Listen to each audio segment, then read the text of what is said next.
Apakah semua penderitaan itu selalu buruk dan mendatangkan kesusahan? Mungkin iya, tetapi tidak selalu ya. Seseorang yang menderita umumnya mengalami kesusahan, akan tetapi hal itu bisa mendatangkan kebahagiaan bagi yang menderita. Kok bisa? Berikut penjelasannya.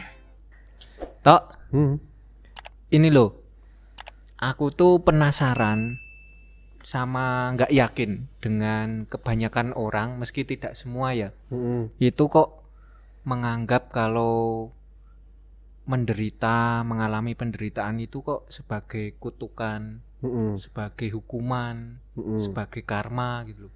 Aku nggak yakin nih kayak gitu Tok. Iya juga ya, sebenarnya kan penderitaan itu kan realitas yang ada toh. Dan itu juga tidak bisa dipungkiri dari kehidupan kita sehari-hari.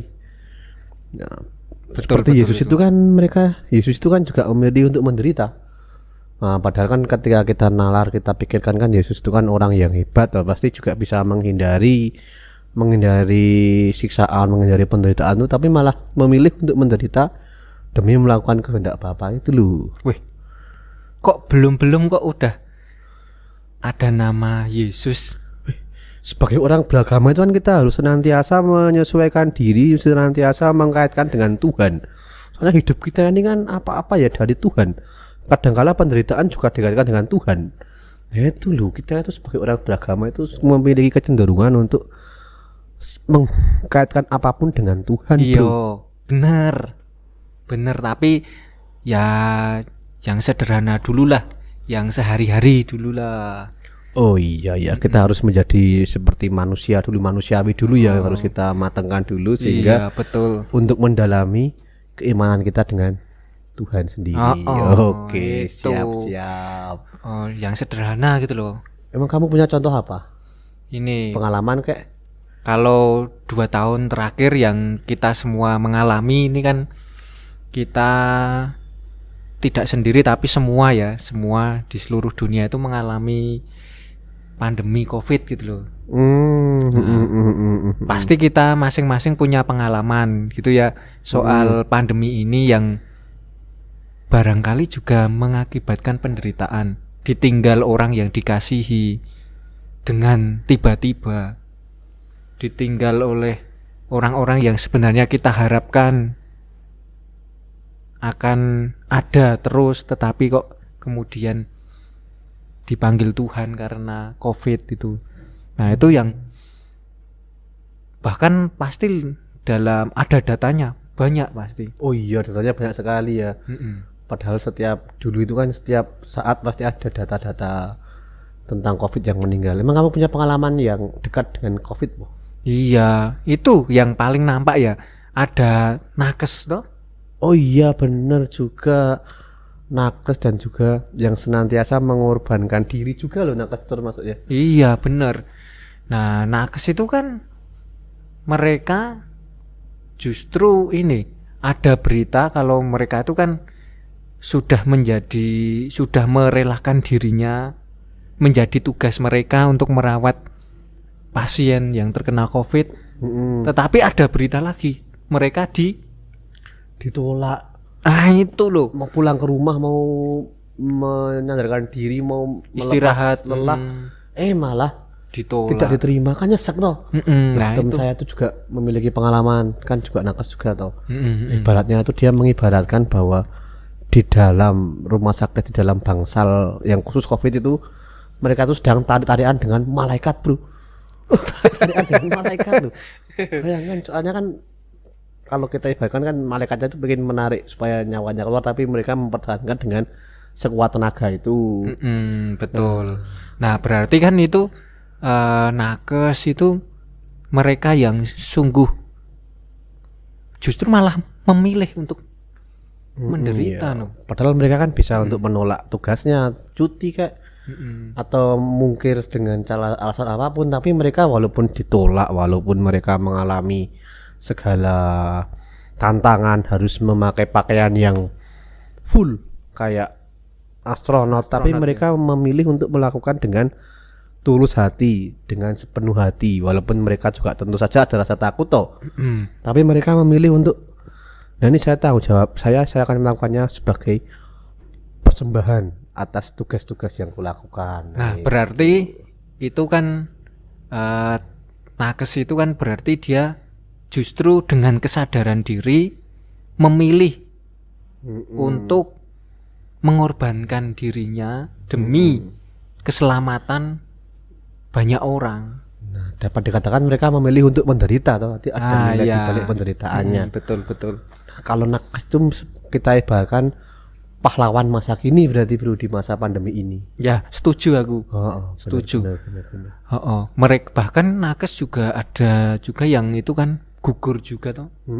Ada banyak toh. Banyak datanya yang gugur Banyak itu. datanya.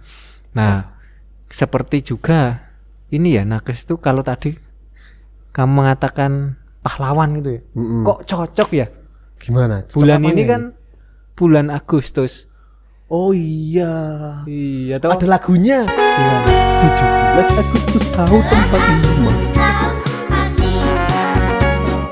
Hari kemerdekaan kita. Itu lagunya.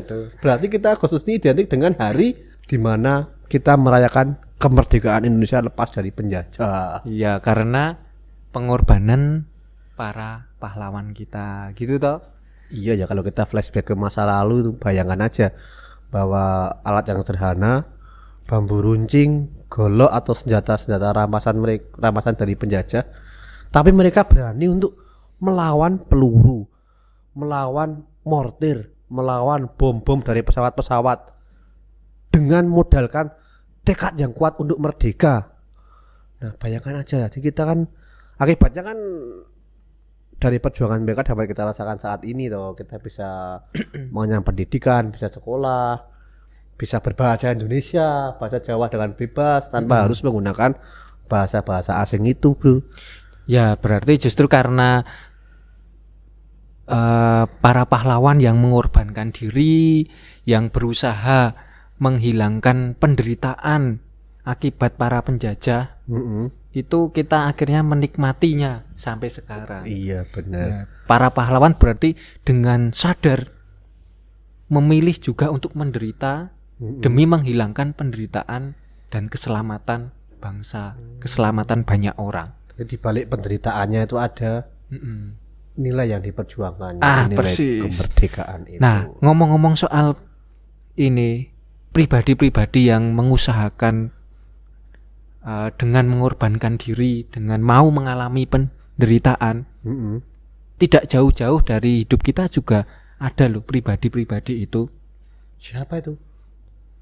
Orang tua kita toh. Nah, misalkan nih kita masing-masing punya ibu. Ya toh, enggak mungkin toh kita lahir ke dunia ini tanpa lahir dari rahim ibu gitu. Oh iya, nggak mungkin kita ada gunung meletus lalu tiba-tiba Lahir. ceprot kamu ada di situ ya, nggak mungkin. Iya, enggak mungkin toh. Makanya itu. Tidak sampai di situ. Ibu itu merawat kita sejak kita itu jadi ada di rahim sampai dengan sekarang ini bahkan. Ya toh? Sik. Nah, itu kan memang tugas orang tua kan merawat anaknya sedemikian rupa. Iya, betul. Orang tua, ibu itu memang tugasnya merawat kita. Tapi di dalam merawat itu loh, ada pilihan ibu untuk rela menderita demi anak-anaknya.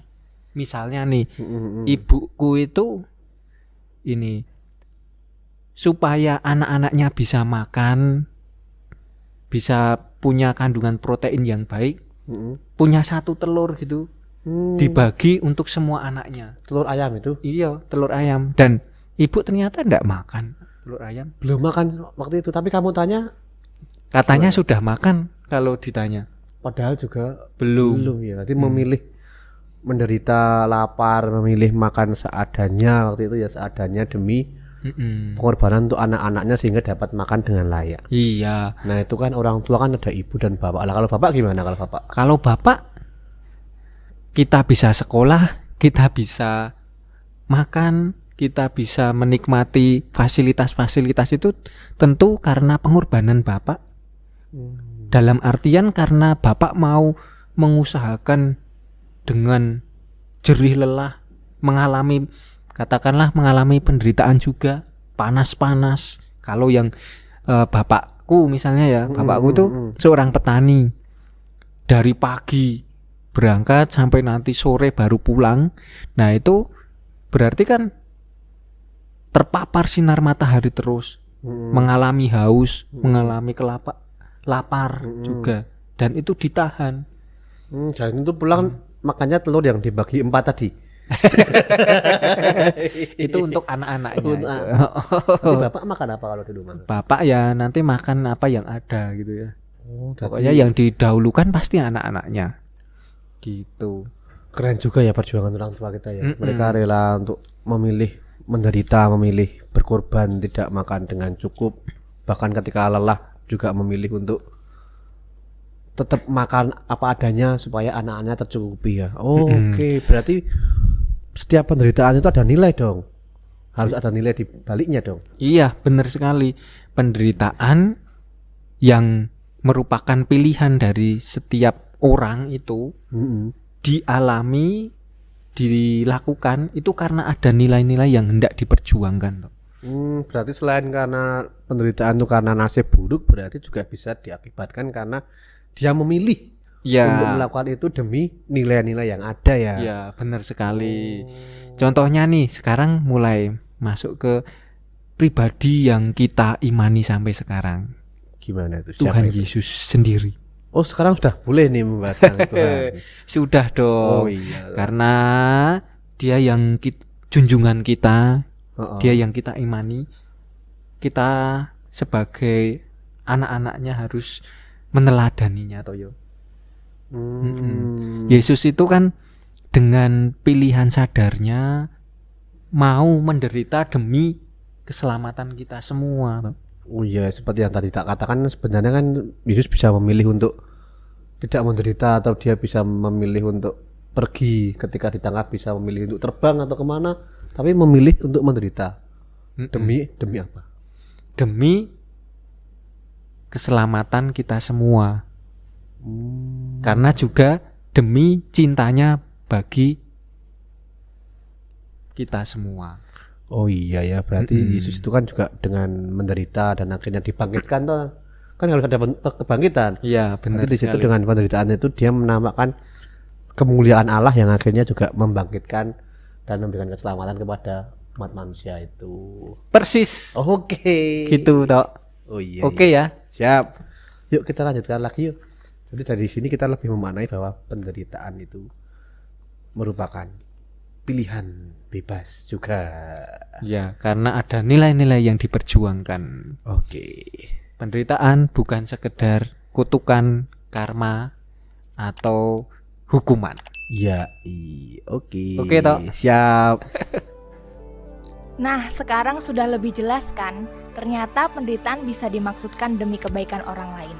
Ada makna yang diperjuangkan dan membawa manfaat untuk orang lain. Jadi, jangan hanya memandang penderitaan dari kesusahannya saja, tetapi di balik itu semua ada makna dan nilainya. Tetap nantikan tema-tema menarik di channel Teotalk. Jangan lupa untuk like, komen, dan subscribe. Sampai jumpa!